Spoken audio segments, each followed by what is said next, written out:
Tuendelee kuombea Abigail kwa sababu bado wako katika hali ambayo inatupatia wasiwasi. Kama madaktari wanasema wanataka kumuona mwezi wa 7 na yeye mwenyewe ameshindwa kukaa kivyake, na madawa zenye anatakiwa kuwa nazo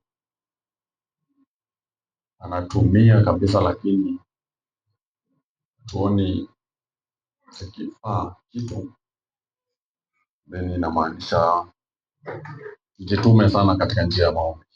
Wanaweza asifiwe sana. So simameni na sisi tusaidiane katika hiyo pengo ya maombi. Msumbue Mungu, bishabisha kwa Mungu kwa ajili ya Abigail, kwa ajili yetu, na something will happen, something will happen. Wanaweza asifiwe sana.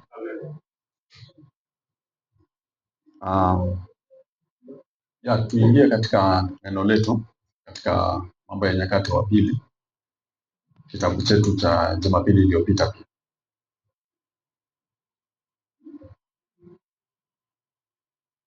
Ni nafasi nzuri kwa wale ambao hawakuwa Jumapili iliyopita, watapata nafasi ya grasp kitu, na wale ambao tulikuwa Jumapili iliyopita tutapata nafasi ya kuongezea kitu kidogo. Tuendelee kuangalia hiyo sura ya 7 ya Mambo ya Nyakati wa Pili, mstari wake wa 14. Ikiwa watu wangu walioitwa kwa jina langu watajinyenyekesha na kuomba na kunitafuta uso na kuziacha njia zao mbaya, basi nitasikia toka mbinguni na kuwasamehe dhambi yao na kuiponya nchi yao. Just verse 14.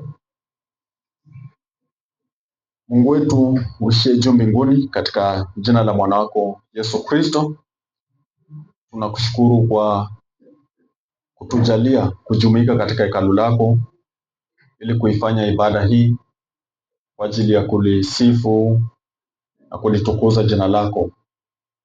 Hakika wewe ni Mungu, kando na watu na Mungu mwingine, na wewe ni Mungu ambaye unasimama peke yako, hauna wa kufananishwa nawe. Katika hekima yako, katika uweza wako, katika mamlaka yako na nguvu, katika wema, katika upendo, wewe ni Mungu ambaye hauna wa kufananishwa naye, hauna wa kulinganishwa naye. Tunapokuja mbele zako,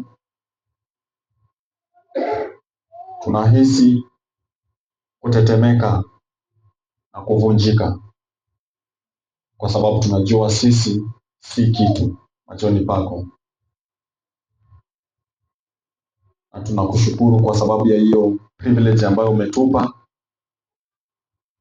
kupitia kwa damu ya mwana wako Yesu Kristo pale msalabani.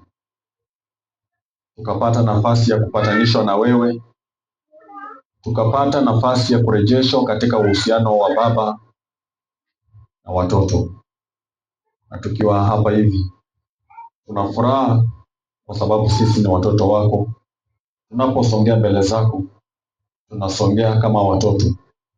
Tunajua kwamba wewe ni baba yetu, unatupenda, na tunajua kwamba wewe ni baba yetu, unatujali, na tunajua kwamba wewe ni baba yetu, unatuangalia maisha yetu siku baada ya siku, na tunajua kwamba hata katika hali ambazo ni ngumu utatupigania na utatushindania. Asante kwa sababu ya hawa wapendwa. Asante kwa ajili ya kila mmoja, mdogo kwa mkubwa. Asante kwa ajili ya ibada hii. Wacha Roho wako Mtakatifu akachukue usukani. Roho wako Mtakatifu akaweze kuzungumza na kila mmoja wetu, hasa kupitia katika kipindi hiki cha neno. Tunaomba Mungu ukajidhihirishe, ukafungue akili zetu na fahamu zetu, ukatuonyeshe yaliyo mapenzi yako tunayostahili kuyatekeleza katika maisha yetu ya kila siku.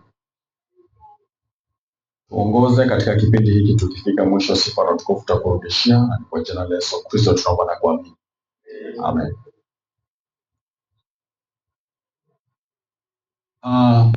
Kila mmoja wetu, vile nilivyosema Jumapili iliyopita, kama wewe si mwombaji, wewe ni kama mwanajeshi ambaye haujajihami kwa silaha za kivita, na kwa sababu hiyo uko katika hatari, kwa sababu hata adui anapoangalia, anaangalia ni wapi kuna udhaifu, huko ndio kwenye ataenda. Usifikiri shetani anashambulia tu. Shetani ni mjanja pia, anaangalia, nishambulie wapi. Nilisoma kitabu kingine kimeandikwa na mchungaji, akasema huyo mchungaji alinibariki katika kitabu chake. Anasema shetani anajua vizuri sana ya kwamba akishambulia mmoja katika kikundi cha kanisa, impact haitakuwa kubwa sana, lakini ikiwa anaweza kupata nafasi ashambulie mchungaji wa kikundi, anajua bila shaka amepata kikundi yote. Na nilisoma hiyo kitabu miaka mingi, 2007 wakati nilisoma hiyo kitabu, na nikaandika some notes, na huwa nalinda hizo notes kama vile nalinda tu watoto na kulinda mali yangu pia. Yeah. Shetani anaangalia kama ni kwa hii kanisa, anaangalia ni wapi niende ambapo nikifanya kitu then naweza kuacha watu kama wako chini. Na anafikiria akipata nafasi kwa pasta atakuwa amepata wini kubwa katika kanisa mzima. And that is why we have to be sober. Hiyo ndio sababu tunatakiwa kila wakati tuwe macho. Wanaweza siwe sana, kwa sababu shetani ni mjanja. Utamuona akikuja kwa sababu anakufanyia timing, anakupigia timing. Na maandiko yanasema tukae macho. Na njia moja ya sisi kama Wakristo kukaa moja ni kukua soba katika hii sehemu ya maombi. Tutakuwa tunajihami na silaha zetu za kivita. We shall be equipping ourselves with the weapons of war. Na shetani akiangalia, anaona yule ako na mikono mbili mwenye anaweza endea, anaogopa kwa sababu anaona hao watu wote wamejihami. Sisi maandiko yanasema katika kitabu cha Waefeso kwamba vita vyetu sio vita vya damu na mwili. Our battle is not flesh and blood. It's spiritual. Ni vita vya kiroho. Kwa lazima tuvae silaha, sio silaha za kimwili. Hautachukua panga, hautachukua mawe. Kuna baba yetu mwingine huko nyumbani anapanga stoku ya mawe kwa nyumba, na wakati tunaenda kumtembelea tunaangalia mawe, tunafurahia, tunacheka, tunajiuliza utatumia hii mawe ama umeweka hii mawe hapa ya nini? Unasikia tu kila wakati anasema mimi ukikuja kwangu bila notice ama bila nini, mawe, nakula mawe. Na kweli mawe zimepangwa, kuna stuli mahali mawe imepangwa namna hii kubwa, na hii ni nini? Unaona, kila wakati nikiingia kwa hiyo nyumba lazima nikumbuke kuuliza hii ni nini, kwa sababu nataka nisikie jibu. Hii ni ya kugonga mtu. Utakuwa wewe ni mtu wa kuleta amani ama wewe ni mtu wa kugonga watu. Unaweza usifiwe sana. Lakini sisi kama Wakristo, vita vyetu kwa sababu si vya kimwili. Silaha zetu hazitakuwa silaha kama hizo za mawe, za panga, za rungu. Sisemi usikuwe na panga kwa nyumba yako. Kuwa na panga kwa nyumba yako, kuwa na rungu kwa nyumba yako, kuwa na kamba kwa nyumba yako, kuwa na mawe, kwa sababu kuna wakati unaweza taka kutumia. Lakini sana kwa sababu wewe ni Mkristo, usikose Biblia, kwa sababu Biblia ndio itakuonyesha zile vitu ambazo unatakiwa kuwe nazo kama Mkristo katika vita ambavyo si vya kimwili, ni vita vya kiroho. Na neno la Mungu linatuonyesha namna ambavyo tunastahili tuishi kama watoto wa Mungu ambao tutapigana hizi vita alafu tushinde.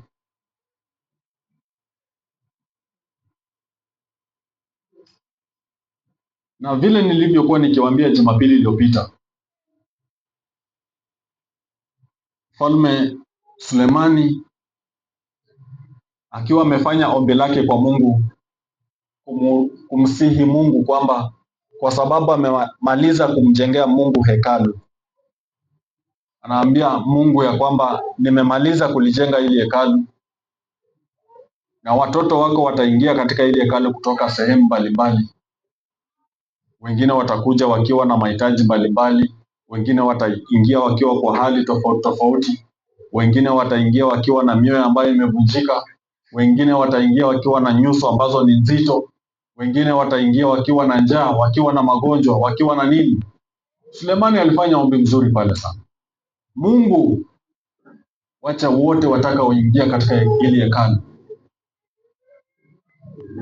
wakifanya ombi lao wasirudi vile walivyotoka, vile walivyoingia. Wakiondoka katika hekalu lako, Mungu wakirimie matamanio ya mioyo yao. Ni maneno ambayo Mungu alisikiliza, na Mungu akamjibu Sulemani katika mistari kadhaa, lakini tumechukua huu mstari wa 14. Mungu anasema ni maombi ya aina gani ambayo atasikiliza, ni maombi ya aina gani ambayo atajibu. Na Jumapili iliyopita nimezungumzia hiyo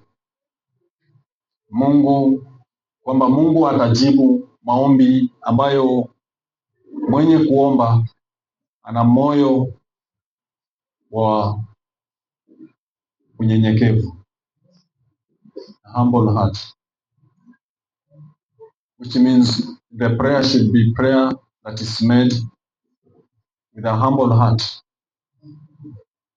a prayer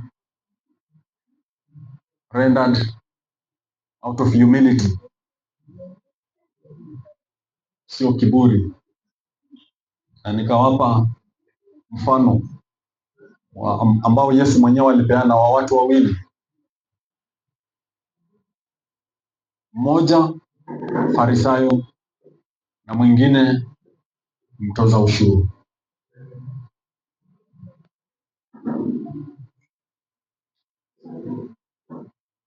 Na watoza ushuru ni watu ambao wanajulikana tu kuanzia nyakati za Yesu. Hata saa hizi sijui kama kuna marekebisho katika county system kwa upande wa collecting revenue. Kitambo nilikuwa naona wako na receipt books mbili. Receipt book moja ni yake na receipt book nyingine ni ya serikali ya hiyo sehemu, so that kama wanakata ticket ya soko, sema kama ni sokoni mnafanya biashara huko, kuna mtu anakuja na vitabu za kukata ticket, unalipa ushuru shilingi 50 kwa siku. Wale wa jamaa mwingine utaona walikoanga kitambo wana vitabu viwili, ingine ni yake tu. Akikupa hiyo na wewe ukimpa hiyo 50, hiyo pesa ni ya. Lakini akikupa hii ingine ambayo ni ya serikali, hiyo pesa basi lazima itafika kwa serikali kwa sababu ya mkaguzi wa hesabu, kwa sababu ya auditors. Wanaangalia hizo receipt books ziko numbered umeissue receipts ngapi, number 1, number 2, number 3, how much you have to give the total. So kama ana kitabu yake kando yake tu, akisanya hizo, na I'm sure hizo zake ndio zitaenda mingi. Ndio sababu mara nyingi utasikia ushuru inasanywa lakini haitoshi. Ushuru ni kidogo kwa sababu nyingi inaenda kwa mifuko ya waporaji. I'm just using it as an example. Tax collectors were known as not good people. They were people who had very bad reputation, taking people's things, stealing. And then we have here a Pharisee. Hawa ni watu wawili ambao walienda kuomba. Na maandiko yanasema Farisayo akienda akainua uso juu, anaangalia kwa Mungu kwa sababu anaona kuna ujasiri wa kuangalia kwa Mungu kwa uso. Na kumwambia Mungu, mimi si kama yule, mimi sijanyang'anya mtu, mimi natoa fungu la 10, mimi natoa zaka, mimi nimekuwa mwaminifu. Mtoza ushuru naye kwa sababu anajijua, hata vile watu wanamjua huko nje, wanasema huyu ni mwizi, huyu ni mnyang'anyi. Alipoenda kwa Mungu akaambia Mungu, mimi ni mtenda dhambi, nisamehe. Hao wawili wakafanya maombi. Na ukisoma katika hiyo kitabu ya Biblia, ukiteremka pale chini kuanzia katika kitabu cha Luka 18 mstari wa 9 hapo mpaka 14, utasikia yule mtoza ushuru alienda nyumbani akiwa relieved, akiwa amesamehewa kwa sababu alienda mbele za Mungu katika moyo wa unyenyekevu. Wanaweza asifiwe sana. Na nikasema Jumapili iliyopita kwamba kitu kingine ambacho Mungu anaangalia katika sala zetu ili ajibu ni kuangalia namna ambavyo tunavyoenda mbele zake. Kwa sababu sisi tukimwendea na huo moyo wa unyenyekevu, tutamwendea katika hiyo hali ya kujitambua ya kwamba sisi ni watenda dhambi. Kwa hivyo tutamwendea katika hali ya kuungama, katika hali ya kutubu, katika hali ya kukiri makosa yetu. Na tukiwa katika hiyo hali ya kwamba tumekiri makosa, tumeomba rehema, tumeomba msamaha, tumetubu, tumeconfess, Mungu atatusamehe. Na ndio katika hiyo hali Mungu asikie maombi yetu, Mungu ajibu mahitaji yetu. Lakini tukienda mbele za Mungu, hatutaki kukubali ya kwamba sisi ni watendaji wa dhambi. Hatutaki kukiri yale yote ambayo tumefanya. Badala yake tunataka kutumia neno ikiwa nimetenda dhambi. Mungu atakusamehe namna gani ikiwa wewe mwenyewe unaona hauko sure ya kwamba umetenda dhambi? Ikiwa wewe mwenyewe haujui umetenda dhambi, Mungu atakusamehe namna gani? Mtoza ushuru anaenda kwa Mungu na anamwambia mimi ni mtenda dhambi. He goes with a repentant heart. A heart that is ready to confess sins. A heart that is ready to repent. Na huo ndio moyo ambao Mungu anataka katika sala. Huo ndio moyo ambao Mungu anataka katika maombi. Twende mbele zake tukimwambia Mungu, sisi ni wakosaji mbele zako. Kama si mimi nimekukosa, familia yetu wamekukosa. Kama sijakukosa kwa matendo, nimekukosa kwa maneno. Kama sijakukosa kwa matendo na hata kwa maneno, nimekukosa kwa fikra. Nimekukosa kwa fikra, nimewaza vibaya, nimetamani, nimezungumza vibaya. Ukiwa umeenda kwa Mungu katika moyo kama huo wa kuungama, bila shaka Mungu atasikiliza maombi yako. Katika huu mstari neno la Mungu linasema, ikiwa watu wangu walioitwa kwa jina langu watajinyenyekesha na kuomba. Na nataka nibaki hapo na kuomba. Katika Kiingereza nasema, if my people which are called by my name shall humble themselves and pray. Just want to stop there because I want us to get that word, and pray. If my people which are called by my name shall humble themselves and pray. The word there is and pray. And that is what I want you to get today.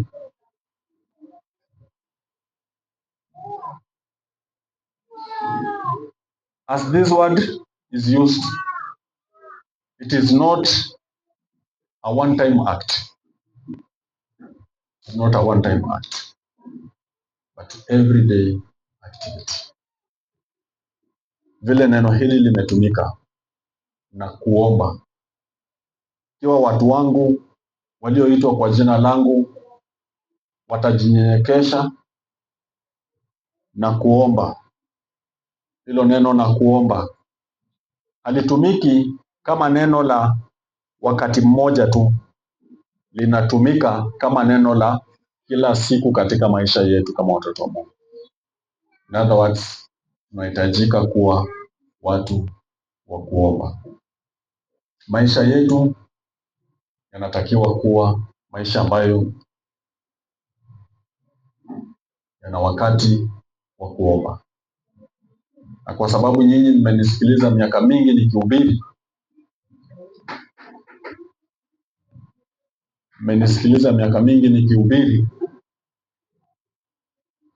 nimewaambia hapa siku nyingine ya kwamba Martin Luther, the 16th century reformer, yule ambaye alisababisha sisi tutoke katika dini ya Kikatoliki,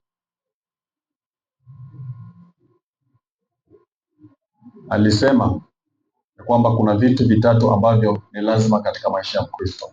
Na katika Kiingereza anasema there are three things that make up a Christian. There are three things that make up a Christian. Na mmoja anasema prayer. Kingine anasema meditation of scriptures. Na kingine anasema ni temptation or temptations. Hayo ni maneno matatu ambayo kwa maisha ya Mkristo yataonekana. There are three things that make up a Christian: prayer, meditation of scripture, and temptations. A genuine Christian will be tempted. Jesus himself was tempted. Not once, not twice. Ikiwa Yesu alijaribiwa, na sisi pia tutajaribiwa. Hatuna budi kujaribiwa. Majaribu ni sehemu ya maisha ya Mkristo. Na kutafakari neno la Mungu, meditation of scriptures, ni sehemu ya maisha ya Mkristo. Lazima uwe a genuine Christian will take time to read scriptures, to meditate, to pray.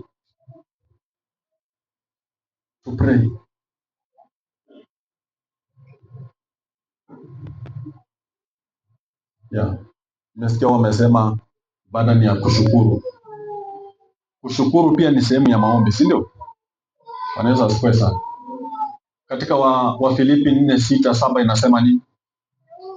Msijisumbue kwa neno lolote, bali katika kila jambo kwa kusali, kwa kuomba, pamoja na kushukuru. Haja zenu na zijulikane kwa Mungu.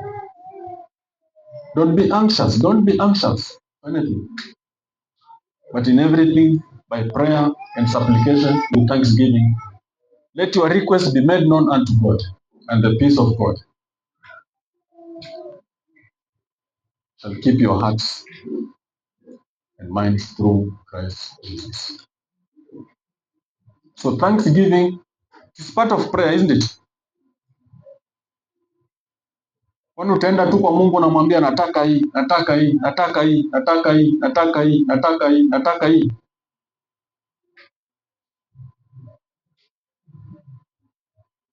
Wewe utakuwa tu ni mtu wa kutaka, na mwenye kukupa atabaki tu ni mtu wa kutoa. Mwenye kukupa anataka asikie, na wewe unasema asante, nimeshukuru. si tu kila wakati oh, nimepungukiwa hii, nimepungukiwa hii, nimepungukiwa hii, hapana. Siku ingine unatakiwa badala ya kusema nimepungukiwa, nataka usikie ukisema asante, nimeshukuru, nimefurahi, nindashukia gatho, nindakena. Sema vitu kama hizo. Kama mtu anakupea kitu na anasikia unasema umefurahi,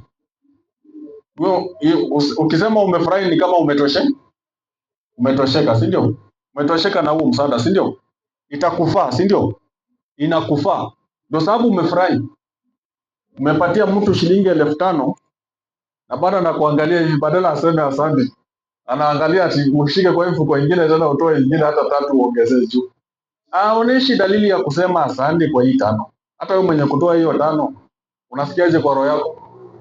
Unasikia ningekuwa na uwezo ningenyang'anya hii 5 nirudishe kwa mfuko, kwa sababu huyu mtu haonekani mtu wa kusaidia. Na hivyo ndio venye sometimes Mungu anatuangalia.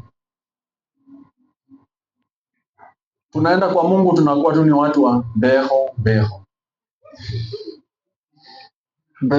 Beho ni peko, Swahili lingine mbaya, si ndio? Natakiwa tuwe na wakati ambao tunamwambia Mungu asante. Anaweza spesa